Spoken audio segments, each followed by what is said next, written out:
So let's get into it then.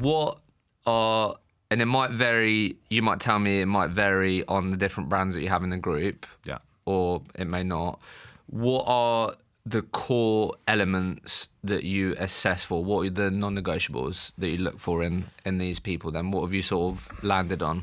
Yeah, okay. So we've got a really clear, I suppose, person type. So we've looked at the people who've been successful in our business, and there's a background that's pretty prevalent. And in a nutshell, it's somebody that has very likely not grown up with money, but has grown up probably surrounded by it. So potentially family had it, or like members of the family outside of their immediate family had it, or friends from school had it, or they went to university and met a load of rich kids from London, which is my experience personally.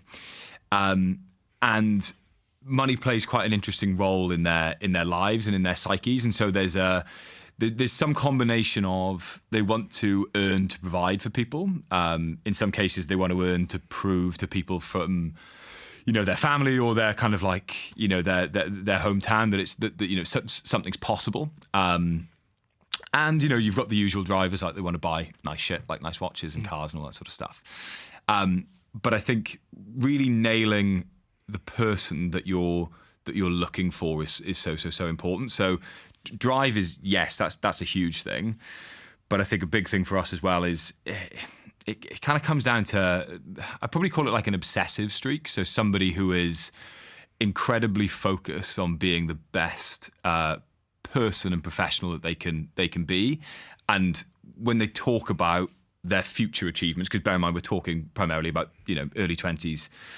men and women. They look at the future with a sense of, I suppose it's like a sense of their own kind of destiny, which is a pretty strange word to use, to be honest. But they kind of really want to prove something to themselves or prove something to other people. And they're kind of on a path, I suppose. And so we really kind of dig around motives, drivers, background, all that sort of stuff. And then you've got the normal things like communication skills and coachability and all of those things. But really, I think if I was to summarize it, it's about the person. It's really about understanding the sort of person that works in our environment and then trying to identify those people in, 25-minute conversations, which can be tricky. So I want to go into that with you. But just to take a step back for a second, would you say if I'm trying to get better at hiring entry-level talent and I haven't really got a good understanding of like what makes a good hire, that's the first thing that I need to do in terms of looking at my own business, look at my own people? It sounds like that sort of helped you really form an idea of like, this is the type of person that succeeds in our environment. I think that's something maybe that can be overlooked. Yeah. And sometimes people don't actually do that initial work of like, actually, let's actually look around us. What is it that actually has resulted in XYZ person succeeding here? And actually really thinking about that, speaking some understanding. It sounds like you did quite a bit of that work to really understand that, and then you've from that drawn like these are the parts that matter. Yeah, for sure. I think people talk a lot about like company values, business values, all this sort of stuff, and it can be corporate gobbledygook, can't it? Like how seriously do some companies take their values? I think we take ours very seriously, and that's not to say that we've got them plastered on the wall or anything. But certainly amongst, I suppose, the senior leadership team, and when it comes to our hiring profile, we're really, really clear on the sorts of people that we want. But I think fundamentally that comes from you as a leader and the people in your leadership team. And you've got to know what you're about. And what I mean by that is, our business is totally, I suppose, optimized for opportunity and excellence, really. They're the two things that we want people who are going to come into our business and shoot for the stars, like that just in a very simple way.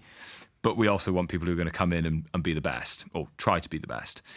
And what that means is I suppose the environment is pretty uncompromising. So, there's a lot of work from home in recruitment. There's a lot of, not to get into that as a topic necessarily, but recruitment as an industry, and maybe we can talk about this, seems to be softening a little bit. And I understand why. It's pretty punishing. And certainly if you're in your late 20s, 30s, 40s, being in the office 5 days a week, working 10, 11-hour days, it's not for the faint-hearted, and it doesn't, work so well with certain commitments outside of work.